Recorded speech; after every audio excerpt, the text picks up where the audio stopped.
If you've ever tried to travel with only a carry-on, you've probably already heard of these two space-saving packing methods, packing cubes versus rolling your clothes. But which one actually saves you more space and keeps your clothes in better condition? So in today's video, we're gonna be putting these two packing techniques to the test to find out once and for all which one is actually the best. Another thing we're gonna be doing is a weight test to find out which packing method is actually the lightest.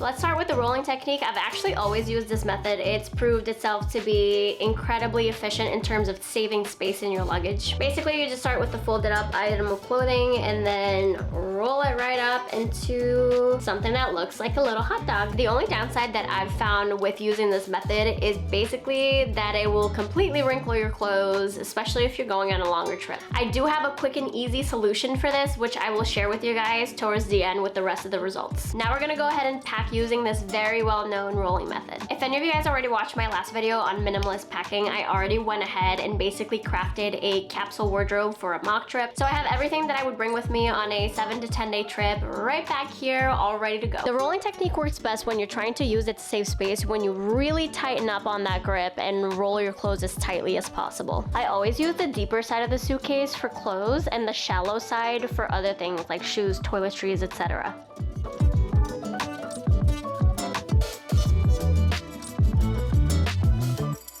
Now for our second packing technique using the compressible packing cubes, I actually just got this off of Amazon. It costs like 30 bucks. Like trying to show it to the camera, these zippers are making so much noise. But there's actually an entire set in here. I don't think that for the purpose of this video, I'll be using every single one. Ta-da! So now I gotta go unpack everything we just did and basically do it all again using the compressible packing cubes.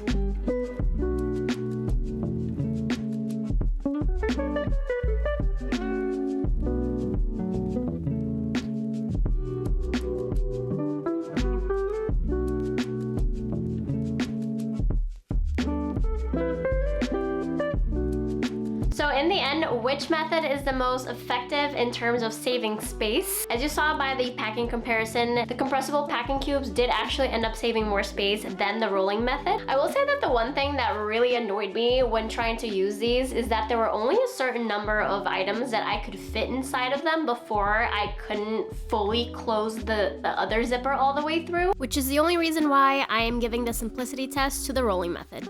But the one thing that surprised me the most when doing this comparison was actually the weight test. This is something I was really curious about, and I was really surprised when I saw that using the compressible packing cubes actually added an extra 2 pounds to the weight of the entire luggage. For the wrinkle test, even though neither method kept the shirt in perfect condition, the rolling method definitely wrinkled it way more than using the packing cubes. And even though both methods have its pros and cons, I will say that the packing cubes are a clear winner for me just for its space-saving capabilities and the fact that it won't completely ruin your clothes. And as I promised to show you guys this hack that I usually use to de-wrinkle my clothes whenever I travel, this is my secret weapon right here. You can see how wrinkly this shirt is right now. I'm gonna go ahead and just spray all over it. You just give it a couple seconds to dry and voila. And now that you guys know the best packing method to use for your next trip and you want to find out more about how to craft a capsule wardrobe and really embrace minimalist packing, make sure to watch this video next.